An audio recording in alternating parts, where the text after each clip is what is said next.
Me he mea kare kau ana he whakakitenga, ka mate te iwi. Where there is no vision, the people will perish.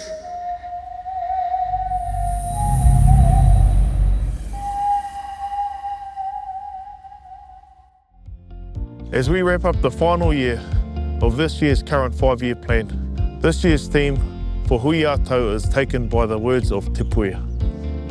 Ka mahi au, ka inoi au, ka moi au, ka mahi anō. It encapsulates the journey that we've been through over the last 5 years. It also talks about our collaborative efforts, our inspirations, our aspirations, and it guides us as we navigate towards the next 5 years. Last year we developed and finalised the second iteration of Te Ara Whakatupuranga, the Road to Whakatupuranga 2050. Our next 5-year plan has a large focus on building readiness of our marae, whānau, and as an organisation to support and enable mana motuhake.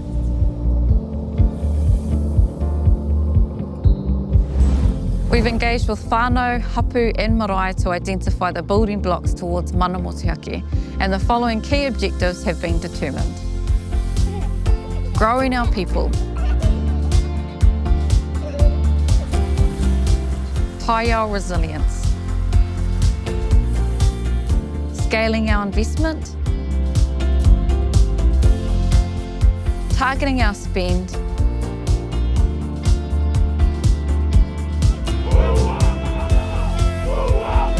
supporting mana motuhake,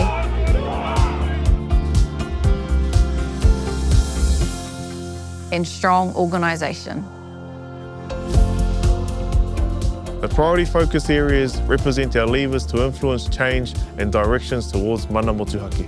Let's take a look at some of our highlights over this past year.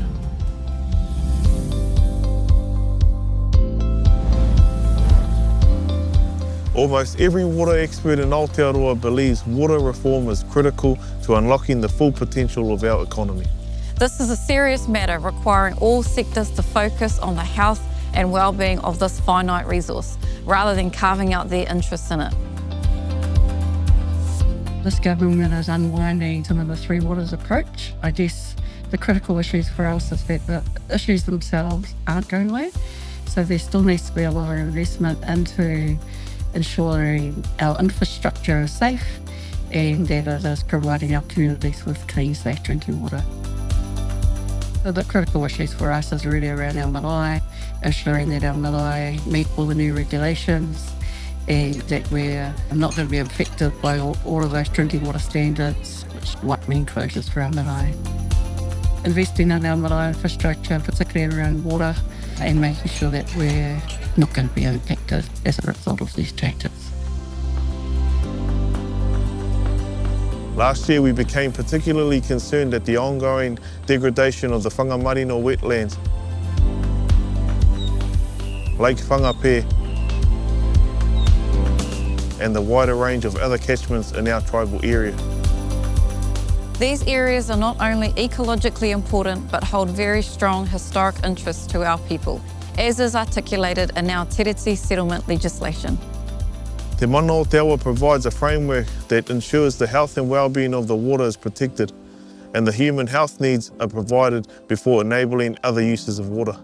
We believe in its fundamental principles, however they represent a compromise, balancing our worldview with the contemporary expectations of responsible stewardship.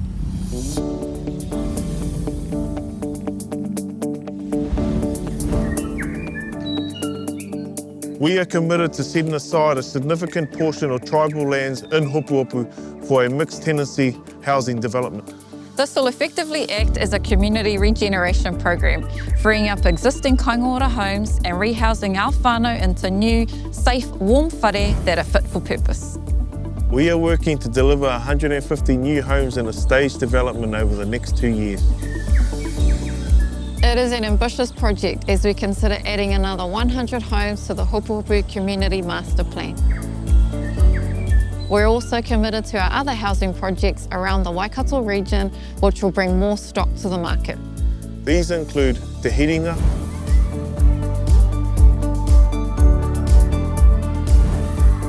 Te Mauri Paehere ki Mangako Tukutuku,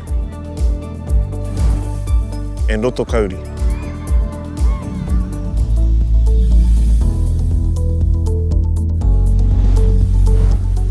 Waikato Tainui is among the largest landholders in Aotearoa, and we're exploring how we might better utilise the land to grow fresh produce and introduce a new player to market. Private kai is about an opportunity to reset, to provide an opportunity for our people to buy kai at a much more affordable price. And so as we enter the market, this is our ability to disrupt the big duopoly players of Pack and Save, of Countdown, of New World, and answer for our whānau that actually we care.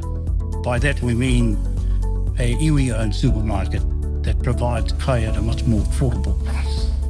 We have embarked on an ambitious program to encourage our tribal primary producers to consider being part of an iwi Māori-led initiative. Plenty is an amazing vertical farm initiative spearheaded by all of our own tribal members. Arama Pukutai from Ngāti Tipa, from Te Pua o Waikato. We're here in Compton at our flagship farm, the largest vertical farm in the world, growing the best leafy greens. This is definitely a new way of thinking about farming, but at the end of the day, what we do with all this advanced technology is only in service of making the very best possible food people can consume. So it's really a shift in the paradigm of what farming looks like. $1 billion of research has been expended to provide the best solution for growing kai in a warehouse in a much more controlled environment where they don't have to worry about climatic change. Plenty, this vertical farm initiative is amazing. It's better than organics. It has no pesticides, it's not touched by human hand, it's robotics. And actually, it can be ours.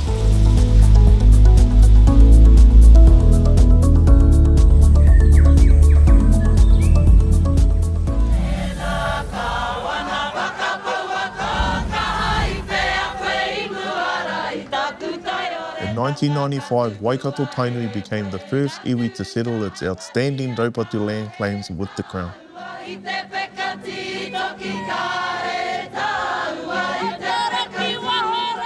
Followed 13 years later by the Waikato River settlement in 2008. All we want to do is for everyone to pull their hand out and clean up our river. It took many years to settle these two significant outstanding claims, and the majority of those who were active are no longer with us now. The integrity of these negotiations remains paramount. It's been a busy year as we've held firm to the values that have led us to where we are today. Reflecting on the previous 5-year plan, we are now ready to embark on a new pathway that leverages our learnings to meet the needs of our people with agility and responsiveness. This new 5-year plan presents an opportunity to continue evolving and to serve our iwi with renewed vigour and purpose. Kia tupu, Kia hua, kia puāwai.